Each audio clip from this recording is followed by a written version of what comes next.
Hello students, how are you? I hope you are all of the students fine at your home and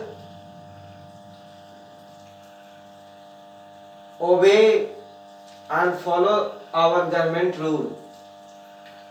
So students,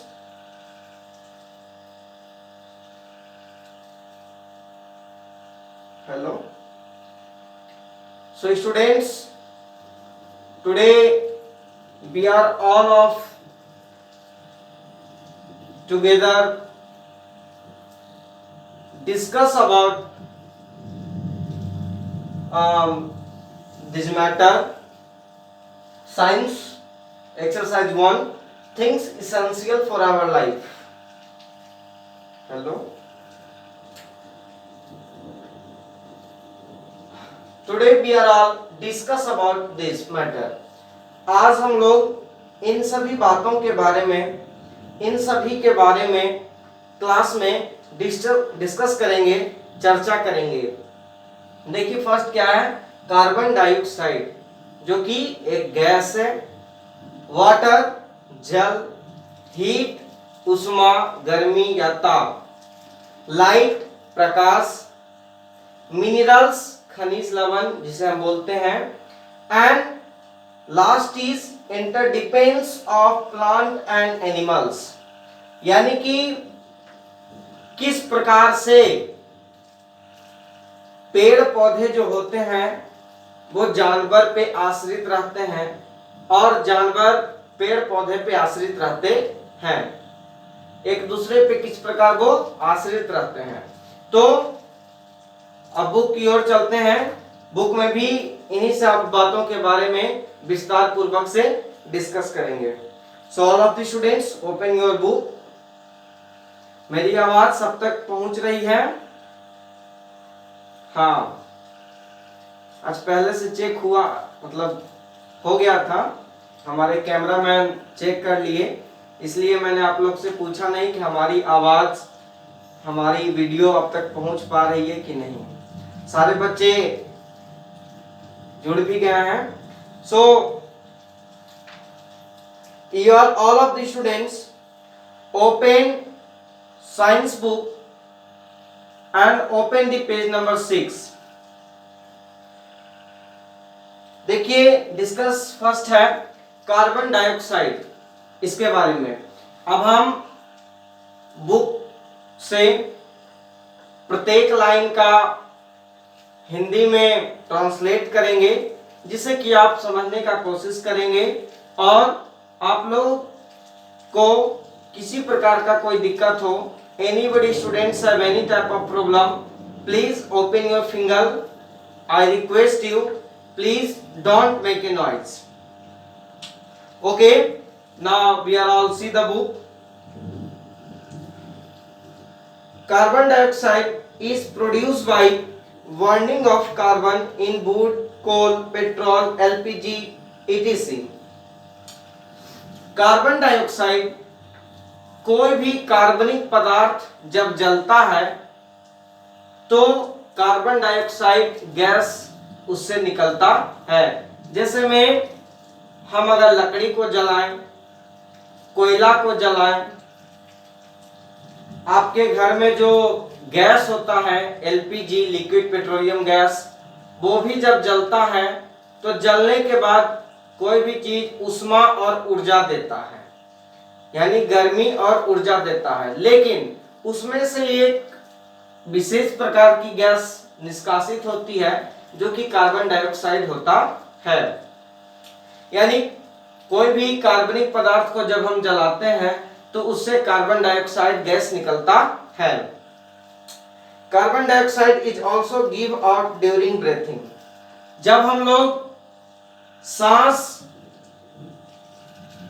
का त्याग करते हैं, अर्थात सांस को जब छोड़ते हैं बाहर की ओर, तो वो जो हवा बाहर आती है वो भी कार्बन डाइऑक्साइड गैस होती है। यानी कार्बन डाइऑक्साइड गैस को हम लोग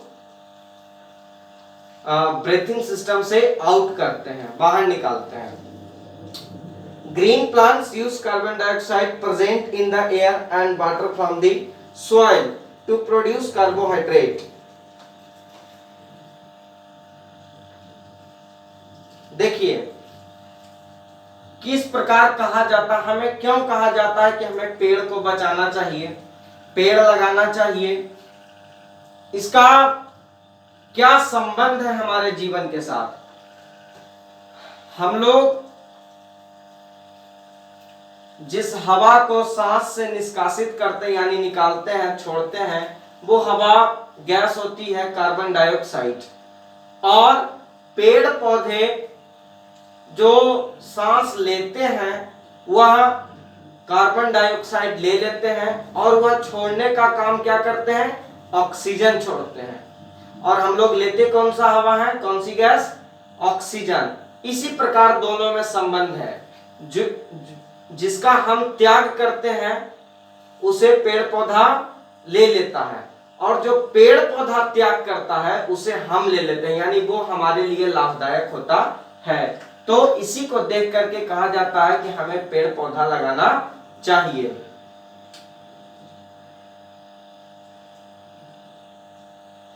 तो पेड़ पौधे वायुमंडल में जो कार्बन डाइऑक्साइड हवा है जो हम लोग के सांस के द्वारा छोड़ा जाता है, और भी जो कार्बनिक थिंग्स होता है उसे जलाने पर जो कार्बन डाइऑक्साइड निकलता है, उस कार्बन डाइऑक्साइड को वृक्ष यानी कि पेड़ पौधे सांस के रूप में ले लेते हैं। Carbohydrate serve as a food of a plant, और पेड़ पौधे अपना भोजन स्वयं से बनाते हैं। हम लोग पेड़ पौधे को खाना देने जाते हैं, रोटी सब्जी पूरी सब्जी नहीं, वह अपना भोजन स्वयं बनाते हैं। किस किस के हेल्प से, सनलाइट सूरज की प्रकाश, कार्बन डाइऑक्साइड, और मिट्टी में जो मिनरल्स पाए जाते हैं, खनिज लवण, जल, ये सब की सहायता से पेड़ अपना भोजन स्वयं बना लेते हैं, और वो जो भोजन बनाता है उसे हम ग्लूकोज कहते हैं। और इस प्रक्रिया को फोटोसिंथेसिस कहते हैं, जिसे अगर आगे पढ़ने में मिलेगा तो मैं उसे विस्तार रूप में बता दूंगा। तो कार्बन डाइऑक्साइड पर मैंने चर्चा कर लिया। नेक्स्ट है वाटर। वाटर मीन्स जल। Next to air we breathe, water is most essential things in our lifes. वायु यानी कि हवा, ये कौन सा काम में आता है हम लोग का, सांस लेने के लिए। तो सांस लेने के लिए हवा की जरूरत है, और उसके बाद हमारे जीवन में जल की भी उतना ही जरूरत है जितना कि हवा का। Water is an essential component of living bodies. All animals and plants contain large amount of water. हमारे जीवन में जल अर्थात पानी, पानी का हमारे जीवन में, हमारे शरीर में विशेष कार्य होता है। तो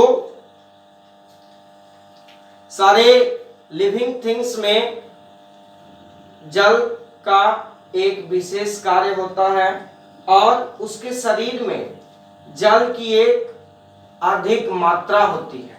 जैसा कि आप पिक्चर में देख सकते हैं, पेज नंबर 7 का पिक्चर में, यहाँ देखिए ह्यूमन बीइंग यानी कि आदमी, इसके शरीर में जल की मात्रा कितना, 70%, यानी 100% में 70% इसमें जल ही है, यानी 100% में 70% हमारे शरीर में जल ही होता है। कहाँ कहाँ कितना होता है वो हम आगे पढ़ेंगे।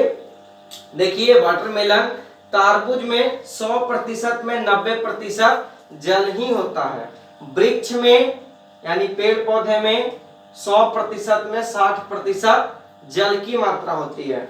हाथी, इट मीन्स एनिमल्स यहाँ पे बताया जा रहा है कि किसी भी एनिमल्स में 100% में 80% जल की मात्रा होती है। यानी हमारा इतना बड़ा शरीर है, इसमें 70% जल ही है, अर्थात पानी है। तो most of life process in plants and animals occur in the medium of water, therefore plants and animals cannot live without water। तो यहाँ हम लोग कल्पना करके देख सकते हैं और जानते भी हैं कि चाहे वो किसी भी प्रकार का लिविंग थिंग्स हो, या तो ह्यूमन हो, मनुष्य हो, एनिमल्स हो, जानवर हो, बर्ड्स, चिड़िया हो, इंसेक्ट्स, छोटे मोटे कीड़े मकोड़े हो, सभी को जल चाहिए। यानी जल की आवश्यकता सभी को है। इसलिए हम कह सकते हैं कि जल जो है, जल के बिना हम यानी कि लिविंग थिंग्स का जीवित रहना नामुमकिन है। Next page number 7। वाटर में cloud, rain and weather cycle. जल के कारण ही क्लाउड्स, बादल बनते हैं, रेन, वर्षा होती है, जल ही वर्षा होता है ना, वेदर साइकिल, ऋतु चक्र, यानी मौसम में जो परिवर्तन होता है, कभी गर्मी, ठंडा, बरसात, बसंत ऋतु, ये सब का मुख्य कारण जल ही होता है। Water is essential for the germination of the seed and growth of a plant. Water is an essential material for the plants to make their food। देखिए, कोई भी बीज जब अंकुरित होता है, उसमें से नए पौधे निकलते हैं, उसमें भी जल की बहुत ही आवश्यकता है। अगर जल की मात्रा नहीं रहेगी तो वह बीज अंकुरित नहीं हो पाएगा। यानी कि हम लोग देखते हैं अभी के मौसम में धान की खेती होती है, तो उसके पहले क्या किया जाता है, खेत को जुता करके खेत में थोड़ा सा पानी, हल्का पानी रहने दिया जाता है, और उसके बाद धान को, उसमें धान की बुवाई कर दी जाती है, यानी धान छीड़ दिया जाता है। तो जल की मात्रा के कारण बीज में अंकुरण होता है और बीज से एक नए पौधे का निर्माण होता है, जिसे कि हम मोरी बोलते हैं, और उसी को फिर उखाड़ करके खेत में दूर दूर में रोप देते हैं। तो इससे हमें पता चलता है कि किसी भी बीज का अंकुरण होने के लिए जल की मात्रा का होना बहुत अत्यधिक जरूरी है। और जल वृक्ष को, यानी पेड़ पौधे को स्वयं से जो खाना बनाता है, उसमें भी जल की अहम भूमिका होती है। इसलिए हम पेड़ को जल देते हैं, यानी पेड़ को पटाते हैं, उसमें सिंचाई करते हैं, पानी डालते हैं, उससे क्या करता है, वो अपना भोजन स्वयं बना लेता है। Animals also need water for digestion of food. Water help the animals to keep themselves cool। और सिर्फ एनिमल्स को ही नहीं, हम ह्यूमन बींग्स को भी, यानी कि मनुष्य को भी भोजन के पाचन के लिए जल की मात्रा चाहिए। और एनिमल्स को भी, जो हम खाना खाते हैं तो पेट में जाके पचता है, तो उसमें जल की भी भूमिका होती है। और एनिमल्स, जंतु में भी यही प्रक्रिया होता है, जो वह भोजन करता है उसे पचाने के लिए जल की आवश्यकता होती है। और जल जो है एनिमल्स को, यानी कि सिर्फ एनिमल्स को नहीं, ह्यूमन बींग्स को भी कूल यानी ठंडक रखने में मदद करता है। जैसा कि हम देखते हैं कि गर्मी के दिनों में हम जल अत्यधिक मात्रा में पीते हैं तो जल पीने के बाद हम देखते हैं कि हमारे शरीर को रिलैक्स महसूस होता है। यह किसके कारण होता है? जल के कारण। 70 parts of every 100 parts of our body contain water। अगर हमारे शरीर में 100 अंग है, 100 अंग, तो उसमें 70 अंग में पानी ही है। यहाँ पे भी बताया गया कि अगर 100 शरीर 100% है तो वह 70% जल ही है उसमें। Our blood contain 90 part of water out of 100 parts। हमारे रक्त यानी कि खून में 90% पानी ही होता है, 10% और अलग अलग मटेरियल्स होते हैं। Our muscles contain over 80 parts of water out of the 100 parts। हमारे मसल्स मांसपेशियां में 100 पार्ट्स यानी 100 पार्ट्स में 80 पार्ट्स में जल ही होता है, यानी 80 पार्ट्स जल का ही बना होता है, बना हुआ होता है मसल्स का, लेकिन उसमें जल की मात्रा 80% होती है। To maintain the necessary water supply to our body tissue, we drink a lot of water and eat food which contains plenty of the water। अब देखिए यहाँ पे टिश्यू उत्तक के बारे में बताया गया है कि हमारा शरीर, हम लोग जानते हैं कि our body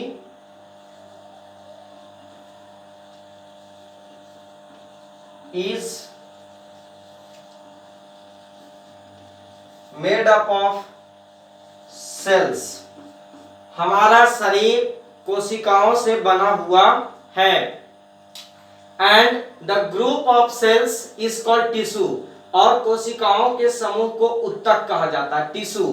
तो हमारे शरीर में जो भी उत्तक हैं उन्हें सुरक्षित रखने के लिए, यानी उनमें समन्वय बनाए रखने के लिए हमारे शरीर में जल की अत्यधिक मात्रा की जरूरत होती है।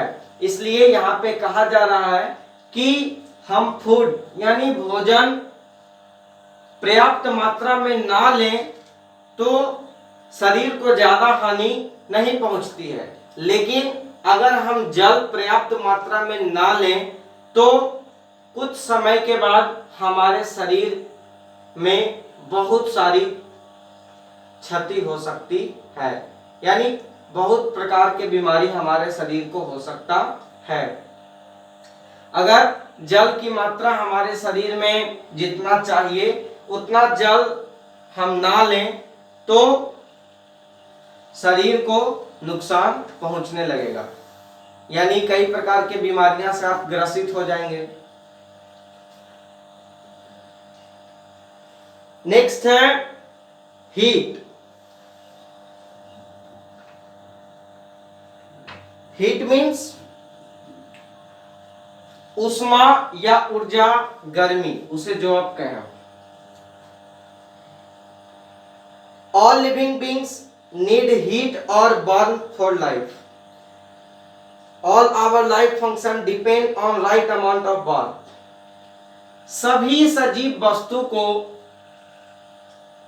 जिस प्रकार जीवित रहने के लिए जल चाहिए, भोजन चाहिए, हवा चाहिए, उसी प्रकार उसे जीवित रहने के लिए उष्मा यानी कि गर्मी की एक निश्चित मात्रा भी चाहिए।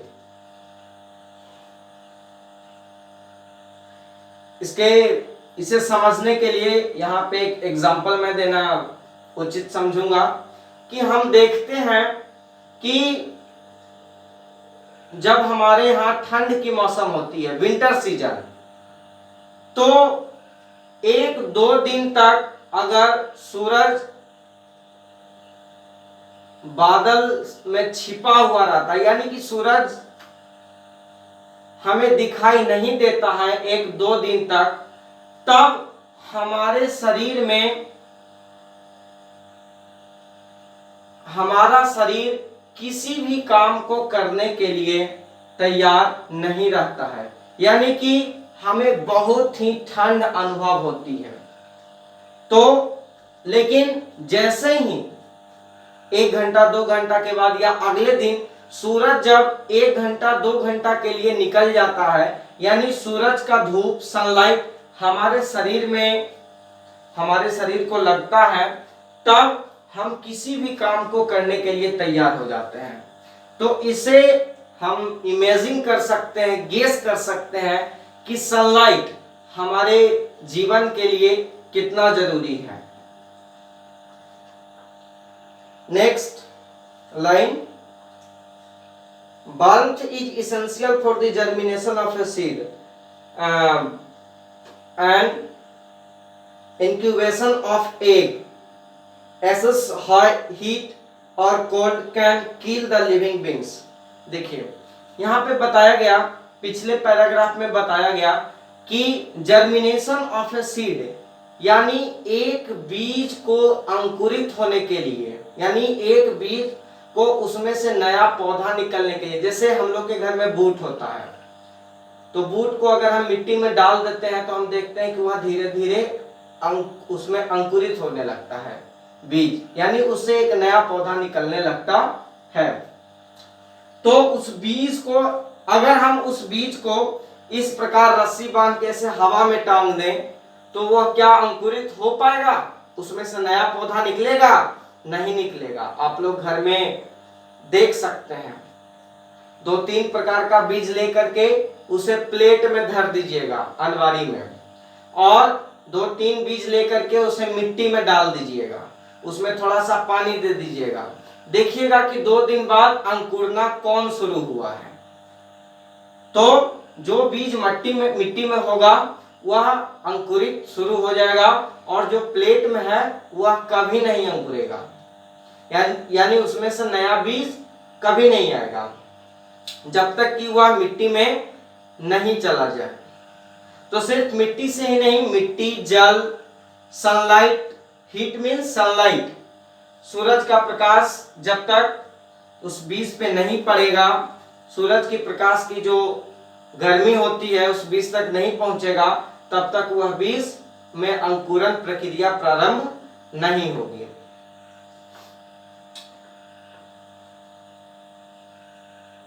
And also incubation of egg. आप लोग में से बहुत कम स्टूडेंट देखे होंगे कि मुर्गी अंडा देती है, या फिर कोई भी पक्षी जब अंडा देता है तो आप देखे होंगे कि उस अंडा के ऊपर वह अपने पंख को फैला करके बैठा रहता है, यानी अंडा को झांपे हुए रहता है। कौन कौन देखे हैं? 1 2 3 4 5 6 7। आप नहीं देखे हैं? कोई बात नहीं, कभी, अभी आपका बहुत लंबा जीवन है, कभी मौका मिले तो जरूर देखिएगा। यानी कि तो वो मुर्गी या फिर कोई भी पक्षी अंडा के ऊपर अपने पंख को फैला करके क्यों बैठी रहती है? अपने पंख से उस अंडा को एकदम झांपे हुए रहती है। क्यों? इसलिए झांपे हुए रहती है कि जब वह अपने पंख से अंडा को चारों तरफ से झांपे हुए रहती है तो अंदर का वातावरण कैसा हो जाएगा? गर्म हो जाएगा। जब अंडा गर्म वातावरण में रहता है तब ही उसमें से नया जीव यानी कि चिकन, चूजा निकल पाता है। अगर मुर्गी ने अंडा दिया और मुर्गी वहां से चली जाए तो कभी भी उसमें से चूजा नहीं निकलेगा। इसलिए हम कह सकते हैं कि अंडा में से एक नया जीव को निकलने के लिए भी उष्मा, गर्मी की जरूरत होती है।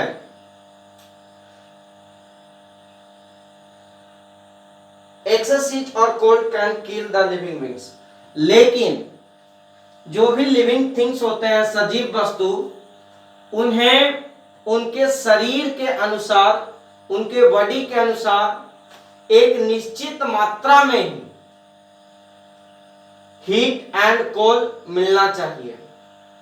यानी गर्मी और ठंडा उनके शरीर के अनुकूल ही मिलना चाहिए। अगर उनके शरीर के प्रतिकूल गर्मी या ठंडा अगर उन्हें मिलने लगेगा तो उनकी मृत्यु हो जाएगी।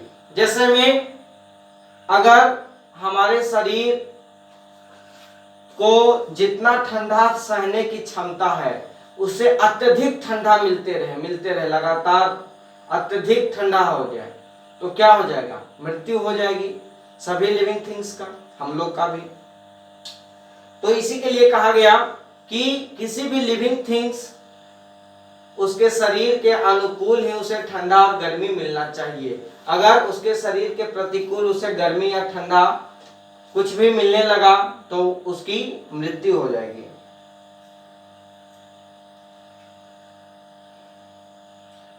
They need just a right amount of birth in hot desert and the cold icy climate. One of the few plants and animals can survive. इसके एग्जाम्पल यहाँ पे बताया गया है कि हम लोग देखते हैं कि हमारे देश में ही कुछ कुछ जगह ऐसा है जहां की अत्यधिक गर्मी है, बहुत ज्यादा गर्म। लेकिन कुछ जगह ऐसा है जहां की अत्यधिक ठंड है।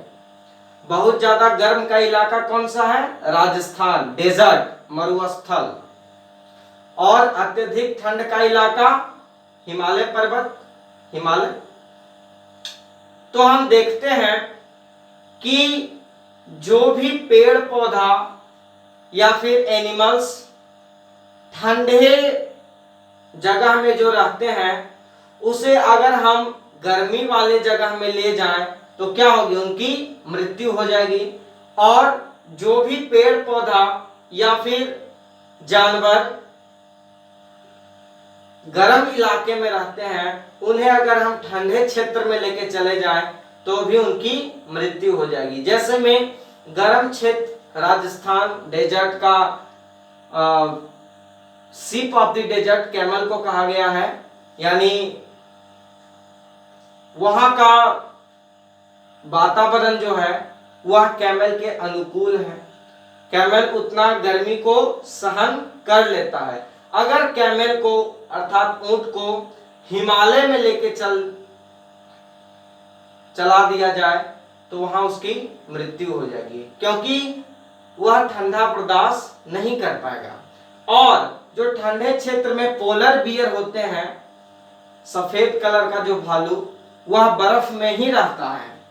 तो सोचिए वह बर्फ पे रहता है और उसे राजस्थान लेके आया जाए तो उसकी मृत्यु हो जाएगी, वह गर्मी बर्दाश्त नहीं कर सकता है। उसी प्रकार जो भी पेड़ पौधे ठंडे क्षेत्र में होते हैं अगर उसे गर्म क्षेत्र में लाया जाए तो वहां वह लगेगा ही नहीं। Mammals and birds maintain a constant body temperature no matter how cold or hot is outside. These are called warm-blooded animal. देखिए mammals means स्तनधारी जीव। स्तन यानी कि जो अपने बच्चे को स्वयं दूध पिलाता है, उसमें हम ह्यूमन बींग्स मानव जाति के लोग भी आते हैं। यहाँ पे कहा गया है कि जो भी स्तनधारी जीव होते हैं, human beings and animals also, वह वार्म ब्लडेड एनिमल होते हैं, यानी गर्म खून वाले जीव। उनमें क्या होता है कि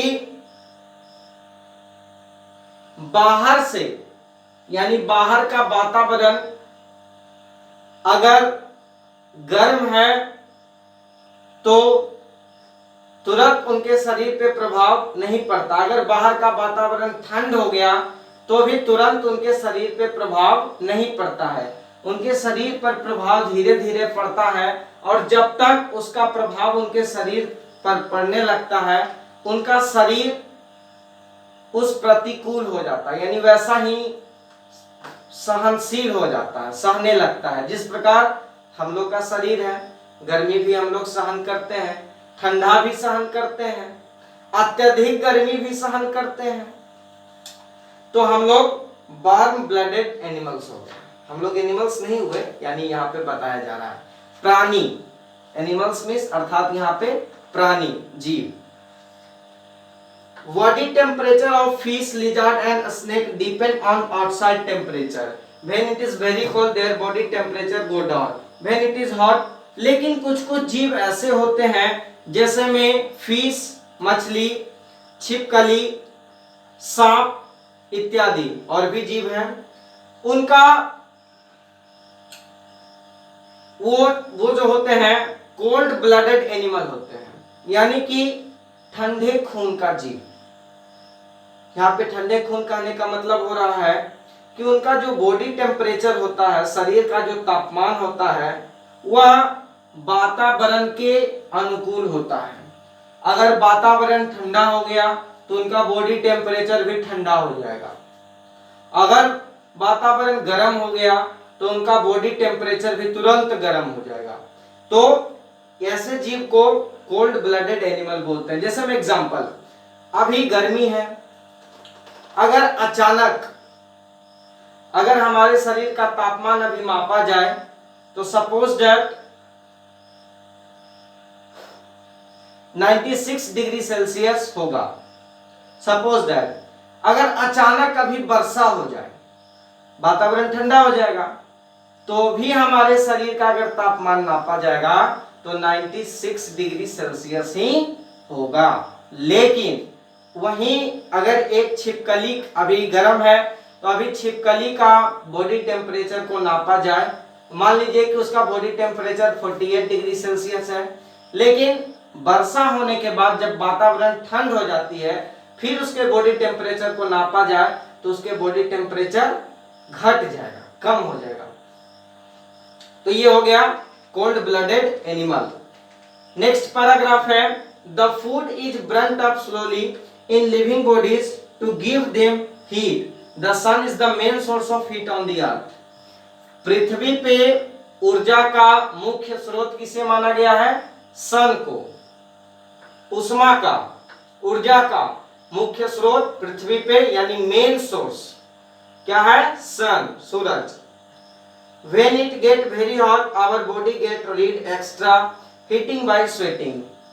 जब सूर्य की गर्मी अत्यधिक मात्रा में हमें प्राप्त होता है तब हमें पता कैसे चलता है कि हमें सूर्य का लाइट, सनलाइट बहुत ही अत्यधिक मात्रा में मिल रहा है? स्वेटिंग यानी कि यहाँ पे पसीना। स्वाभाविक सी बात है, आप लोग भी इससे परिचित हैं कि जब अत्यधिक गर्मी होती है तो हमें पसीना चलता है।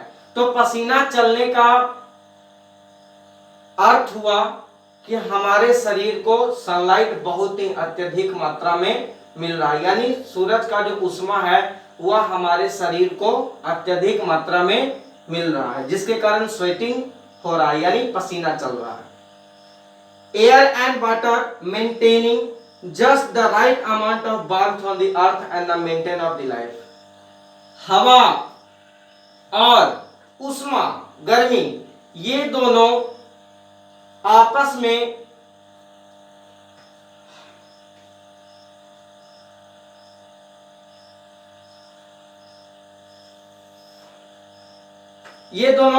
में अपना समन्वय बनाए रखते हैं, जिसके कारण पृथ्वी पे जीवन संभव हो पाता है।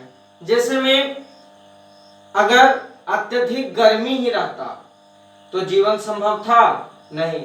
सन का सोलर सिस्टम का सबसे पहला प्लेनेट है मरकरी। मरकरी सूरज के नजदीक होने के कारण अत्यधिक गर्म है, तो वहां पे जीवन संभव नहीं है।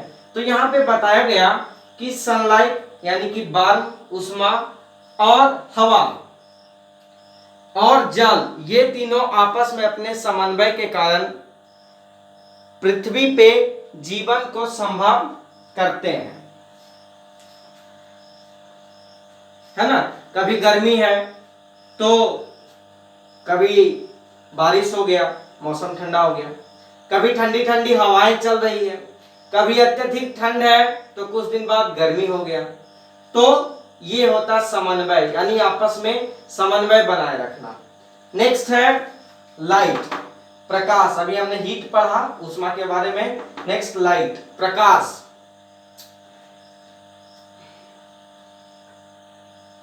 Plants need sunlight to make food. We need sunlight to perform all our life function well.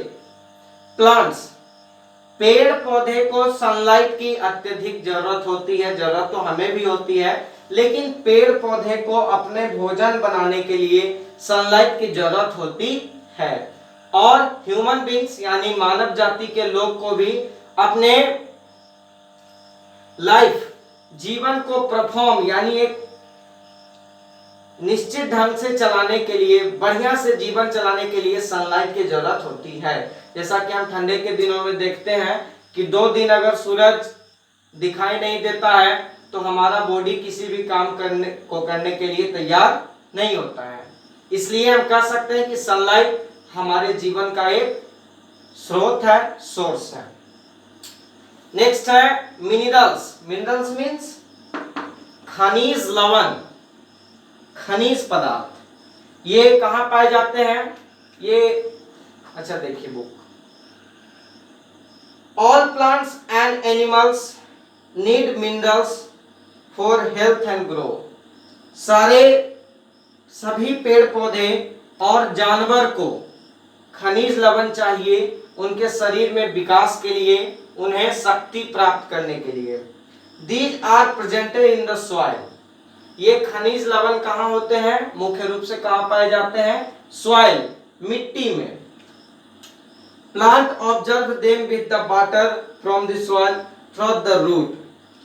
जब हम लोग पेड़ की सिंचाई करते हैं, उसमें पानी डालते हैं, तो वहां के मिट्टी में जो भी खनिज लवण है ना, जैसे हम लोग भोजन करते हैं, रोटी खाए, सब्जी खाए, दाल खाए, तो उसमें क्या होता है? प्रोटीन होता है, विटामिन होता है। उसी प्रकार मिट्टी में खनिज लवण होते हैं, मिनरल्स। तो जो हम लोग पेड़ की सिंचाई करते हैं, उसमें पानी डालते हैं, उसका पटवन करते हैं, तो वह पानी के सहायता से, अपने जड़ की सहायता से, पेड़ का जो जड़ होता है उसे मिट्टी में उपस्थित खनिज लवण को वह प्राप्त कर लेता है और अपने पेड़ की तना में, पत्तियों में, फल में संग्रहित कर देता है।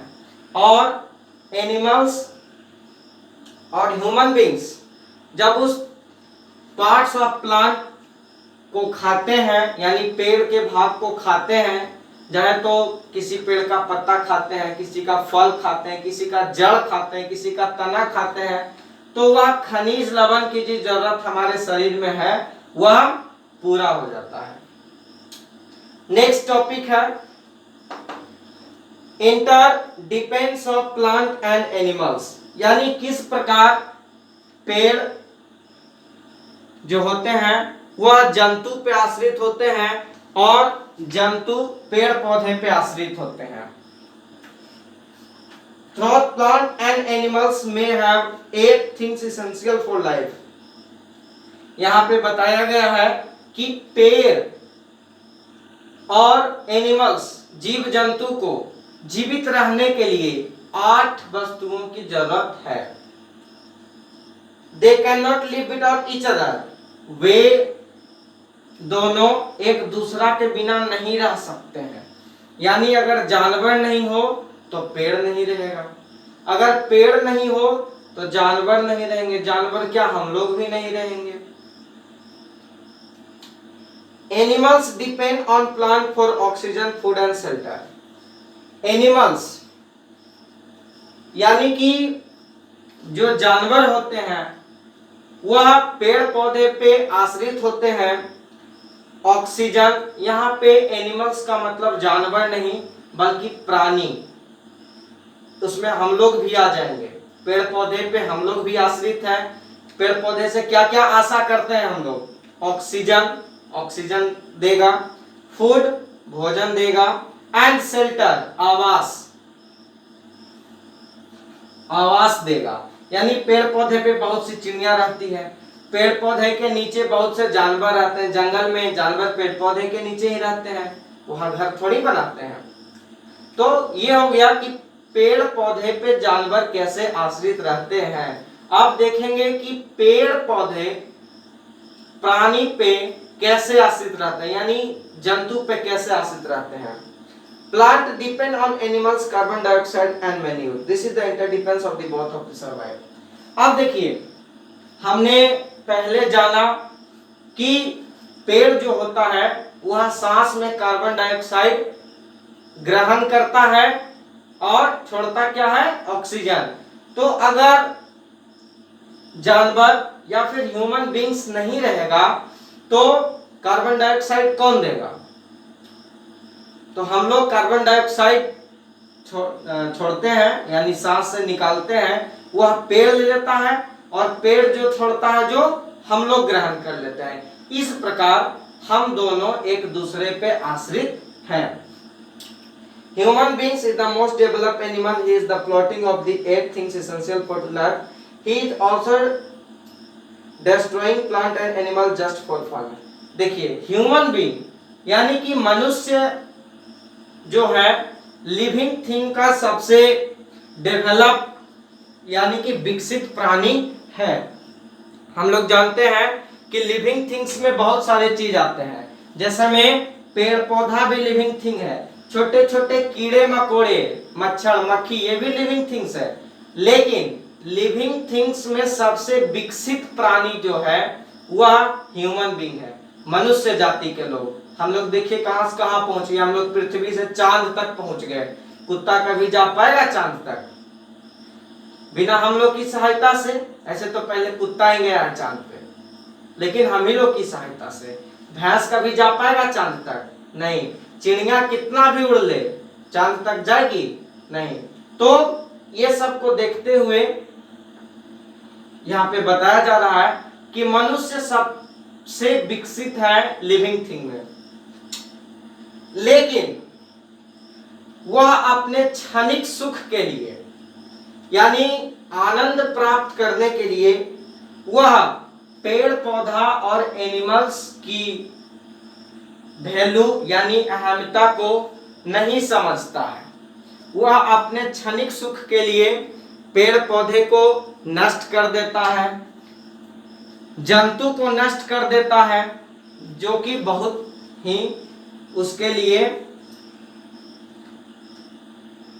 चिंताजनक बात है। जैसे हम लोग पेड़ पौधे लगाने का काम नहीं करते हैं, लेकिन अपने सुख के लिए चौकी बनाते हैं, पलंग बनवाते हैं, खिड़की बनाते हैं ना अपने सुख के लिए, लेकिन पेड़ लगाते हैं? नहीं लगाते हैं। जो शिकारी लोग होते हैं, जो नॉनवेज खाते हैं यानी मांस मछली जो खाते हैं, वो अपने सुख के लिए, स्वाद के लिए जानवर को मार देते हैं। बकरी को मार दिए, है ना। और भी जंगल में जो